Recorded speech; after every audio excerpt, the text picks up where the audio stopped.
So game number 2 here of this best of 3, and spawning up to the top right hand position we have got the yellow Zerg player representing Alien Invasion, none other than Golden. And his opponent to the top left, the red Terran player representing Mouse Sports, it's HeroMarine.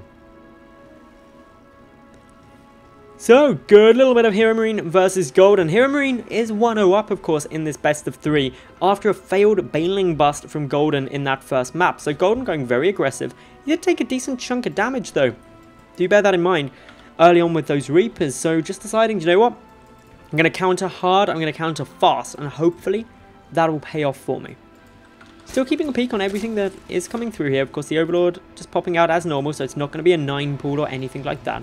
HeroMarine game number 1 opened with the 1 racks into the gas to go for a Reaper expand. It worked very nicely for him. Got some good damage down with those 2 Reapers, as I've previously mentioned. So, going to be interested to see if he does it again. He is a big fan of it. I don't think I've often seen him open a different way. And it looks like this map is going to be no different. There's the gas getting taken, so he is just following on that normal route.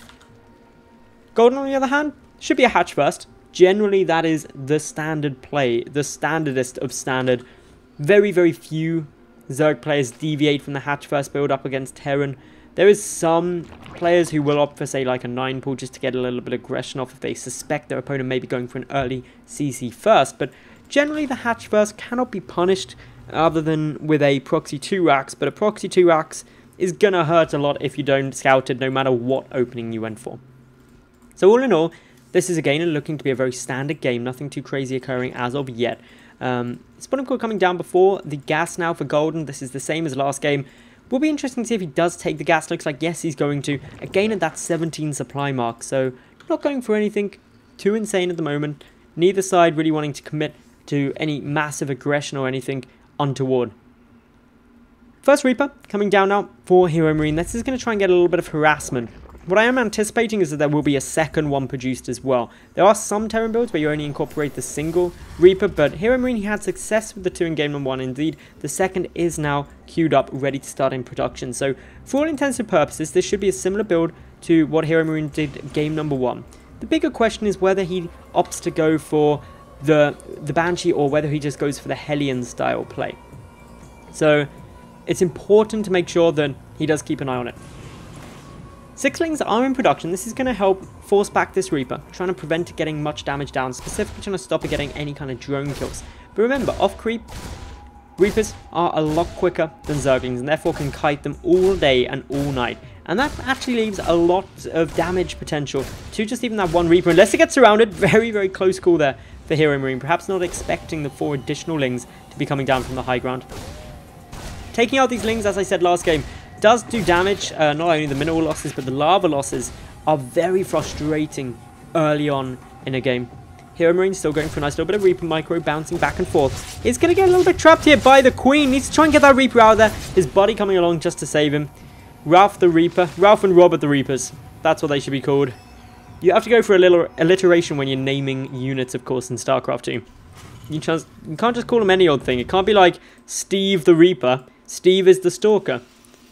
Robert, and what did they say? Robert and I can't remember. Was it Robert and Rufus? Rufus is more like a dog's name, in my opinion.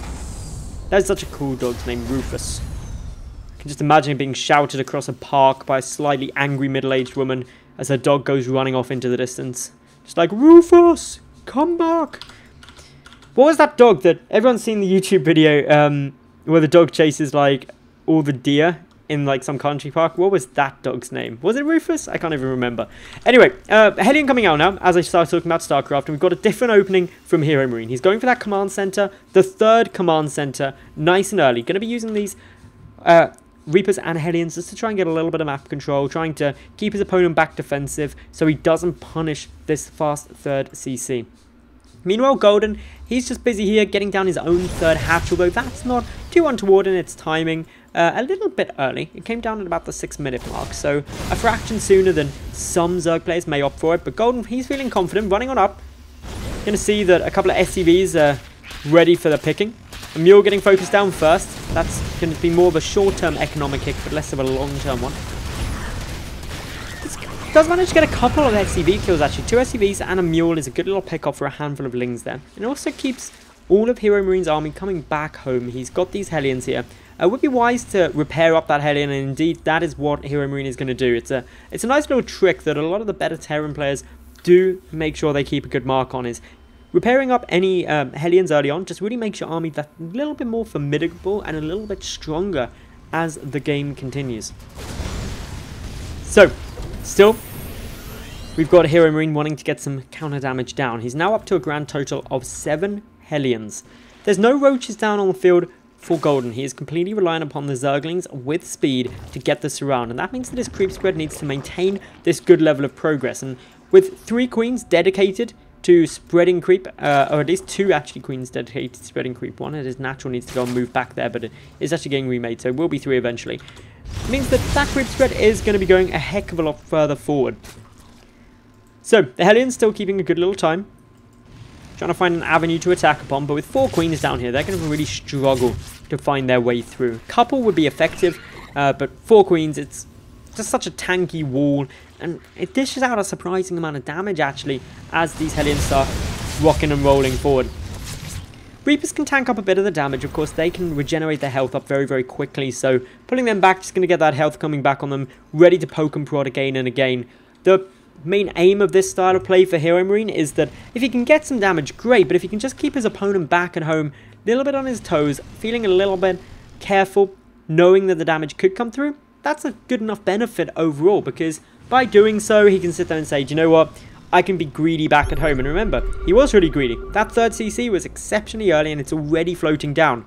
A couple of speedlings coming up. They're going to discover this, so it's not going to be able to land, or not going to stay landed. Going to have to lift up if Golden decides to attack that, but he decides against it, knowing that the Hellions were coming back, sending a couple of more lings across. His Bailey Nest is nearly done, his lair is finished, as well as those 1/1 melee upgrades coming on through. Golden looks to be wanting to take this to the later game, as he does start up a 4th hatchery, so really gunning for that Zergling, Baneling, Mutalisk style composition that is oh so common. Otherwise, not too much coming out from HeroMarine as a whole. He's just chilling here, getting out a lot of Hellions in total. Waiting to see if the engagement is going to come through. He hasn't engaged for this yet, so got to keep an eye on when he does decide to go for it. A few little shots coming through there. Hellions pulling on back, trying to get to a bit of a safer position. Got a lot of lings coming in to attack this 3rd base now. This should be some good damage overall for Golden, but he doesn't actually manage to get too much taken out. HeroMarine just being very proactive with the movement of his Hellions, just using their quick move speed to make sure he's ready to anticipate any little poke or prod, such as those from his Zerg opponent. One thing that may be a bit concerning to Golden is the fact that Aspire is nearly done. Or a bit concerning to HeroMarine, rather. And the reason for that is HeroMarine hasn't scouted it. Now, you can always expect that there is going to be the Spire, but expecting it and dealing with it are 2 different things. And as we can see, only 22 Marines on the field isn't going to be too helpful. Some of those are about to die here as well, as the Zerglings come streaming in. This is actually a lot of Zerglings. This is a very heavy composition style coming down from Golden, who's able to take down a lot of these units, pick off a fair few SCVs. Total kill count up to 9 now this game, potentially with a 10 and an 11 coming through. A couple of Widow Mines trying to make their way out onto the field to get us a defensive spot, but they're way off at the moment. So 14 workers in total have already died. A 15th getting a little bit low, but those Widow Mines should be saving things up. Behind this, Golden adding in a couple more Mutalisks, so HeroMarine does need to be very, very careful. He gets his army surrounded, but that shouldn't be too much of a concern to him. Does unborrow the Widow Mines just to make sure he doesn't splash his own units, but where are the medevacs? There are 4 on the field, but 2 of them just nowhere to be seen at the moment. That means the heal wasn't coming through. It was a double drop getting queued up, but Baneling's now coming rolling through. They're on splits at the moment. 1 Widow Mine gets a good little hit, but already some good damage done. Mutalisks continuing forward, and Golden is getting very, very aggressive here, trying to find a nice avenue to steamroll this 3rd base. He wants it dead. He cancelled his 4th, or was at least forced to cancel that. Perhaps that was where the 2 medevacs were. If they were, I apologize for missing it. Mutas now heading up in towards the main base. There's no missile turret yet, so HeroMarine doesn't really have an effective solution to these Mutas, especially when you factor in that his Marine count is very, very low. Only 12 of them on the field at the moment. Good number of Lings streaming about, having a whale of a time with all of this partying. Found tons of things start clawing away at. Bunker the Third is going to get taken down despite an attempt to repair it. There just isn't enough surface area. The Mutalisks now continuing on with some more damage. 35 SCVs so far killed. This is insane.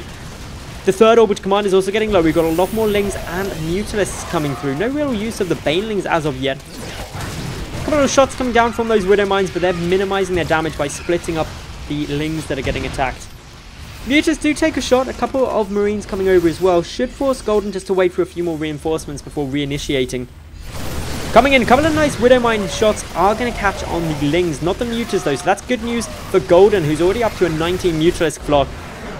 And he's going to be able to take the game then and there. Just the continued pressure with a nice composition is too much for HeroMarine. That means we're going to be going into that ace game.